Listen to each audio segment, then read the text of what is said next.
고맙습니다. 우리 담임 목사님과 또 목사님들, 장로님들 그리고 성도들이 하나님께서 여러분들을 통해서 부산진 교회의 일꾼으로 오늘 세움을 받게 되는데, 사실 일꾼이라는 말은 바울이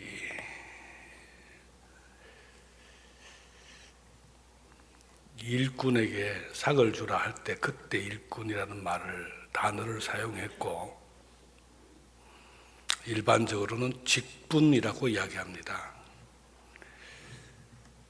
오늘 임직받게 되는 분들을 향해서 직분자라고 이야기하는데, 이 직분자에 대한 그 삶의 양식과 태도, 이 부분에 대해서는 디모데전서 3장에 자세히 기록되어 있으니까 그 말씀을 붙들고 여러분 자신을 살펴보면 좋겠습니다. 성경에는 일꾼이라는 말보다는 제자 또는 종이라는 말을 사용하고 있습니다. 특히 요한은 제자, 종, 그런데 여기서 중요한 것은 제자는 철학이라든가 인문과학이라든가 이 세상의 지식을 통해서 가르치고 배우는 그런 훈련을 통해서 만들어지는 사람을 가리켜서 제자라고 이야기합니다.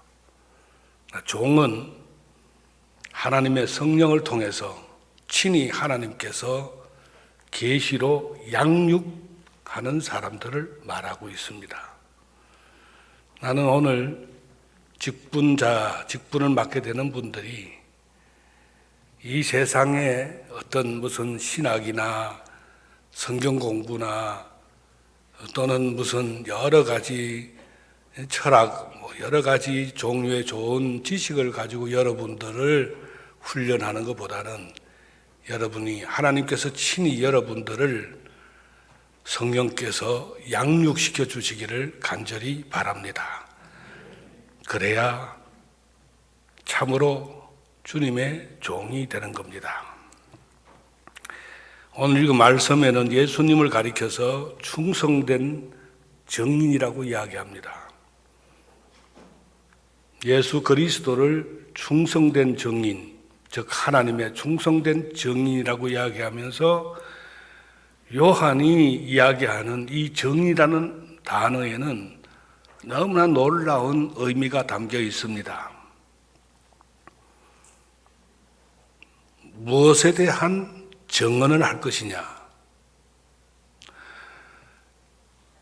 누구의 증인인가? 내가 예수 그리스도를 증언하고자 하면 내가 예수를 알아야 되죠. 내가 예수를 만나야 되죠. 내 속에 예수가 계시지 않는데 증언자라고 이야기하는 것은 거짓입니다. 그러므로 직분자 된 여러분들은 스스로가 여러분 속에 예수 그리스도가 계시는지 계시지 않는지를 살펴보시기를 바랍니다. 성경 구절 한 군절 읽어드릴게요. 찾아도 괜찮겠고요. 에베소서 1장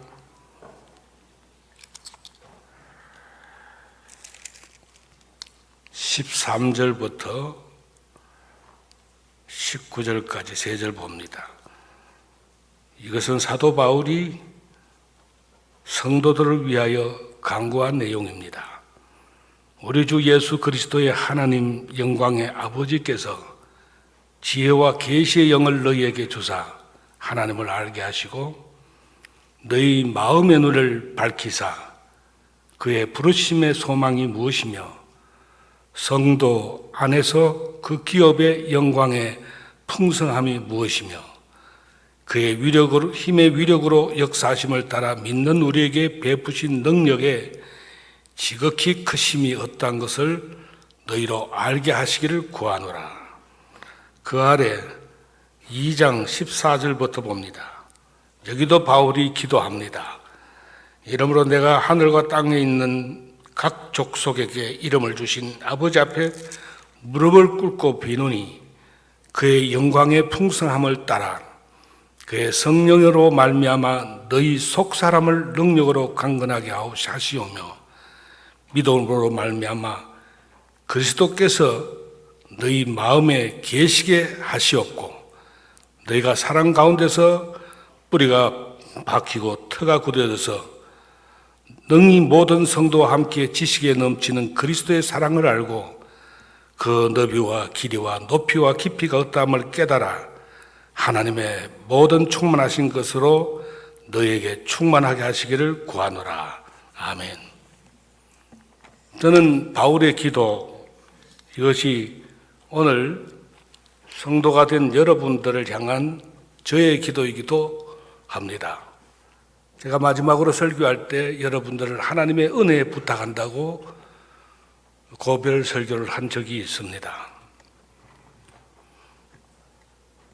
적어도 내 속에 예수 그리스도가 계시냐? 이것은 우선 내게 하나님이 주신 생명이 있느냐 없느냐 이것을 확인하는 것이 필요합니다. 하나님의 생명을 다른 말로 하면 영생이라고 합니다. 영원한 생명. 또 하나님의 생명은 하나님이 가지신 생명. 달리 표현하면 예수 그리스도의 피로 말미암아 구원을 받았다 할 때 그 구원과 같은 의미입니다.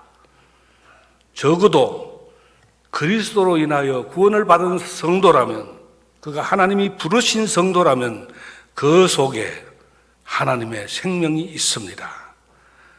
그 생명이 있는 사람은 그의 삶의 태도가 다릅니다. 생각하는 바가 다르고 그가 가고자 하는 길과 그가 살아가는 삶의 방향 자체가 다릅니다. 적어도 하나님의 생명을 가진 사람이 그리스도의 몸의 한 지체로 있다면 그는 그리스도께서 성도로 부르신 기업의 풍성함이 무엇인지, 성도의 기업이 무엇인지를 알고 있을 것입니다. 교회는 하나님의 부르신 사람들의 백성이라고 하죠. 사람들이라고 하죠.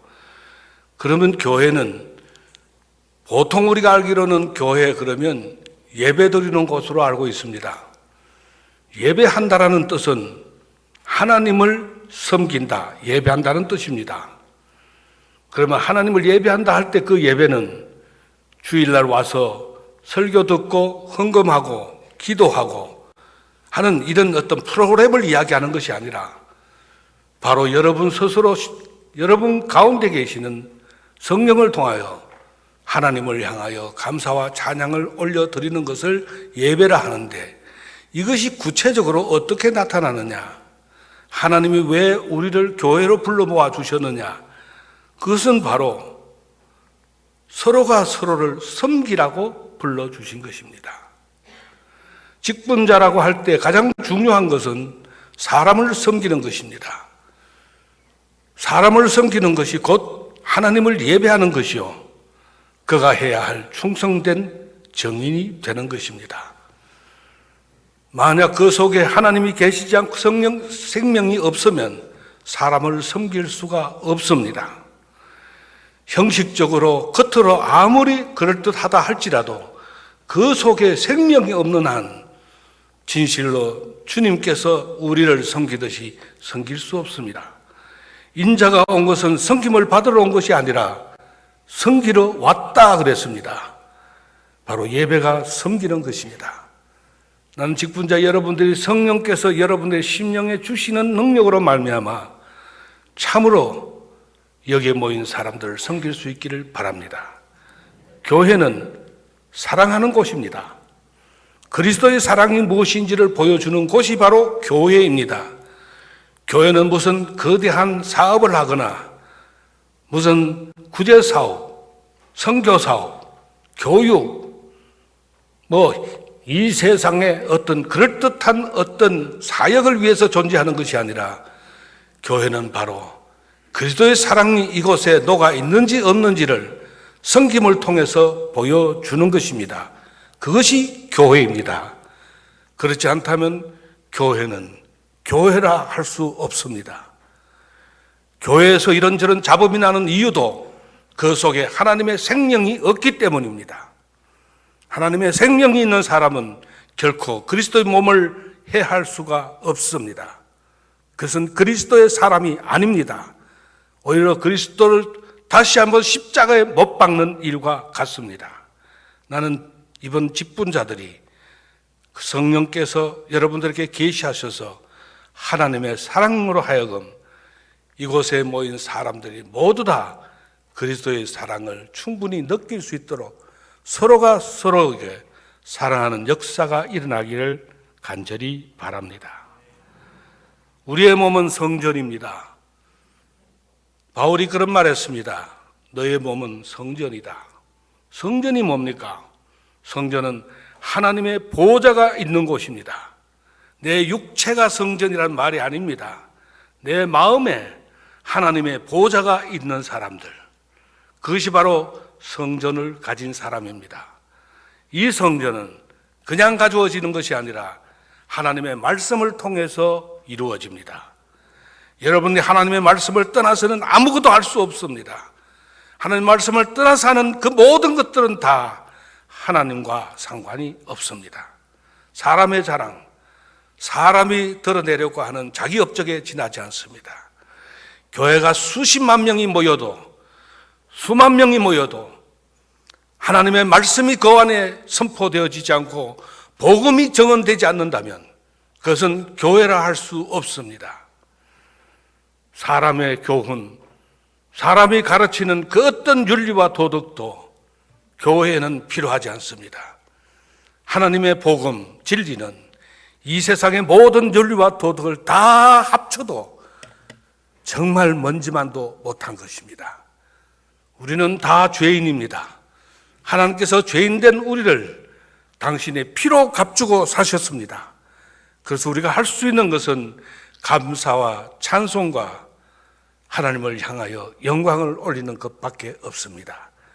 이런 직분자들, 이런 성도들 다 되시기를 주의 이름으로 축원합니다.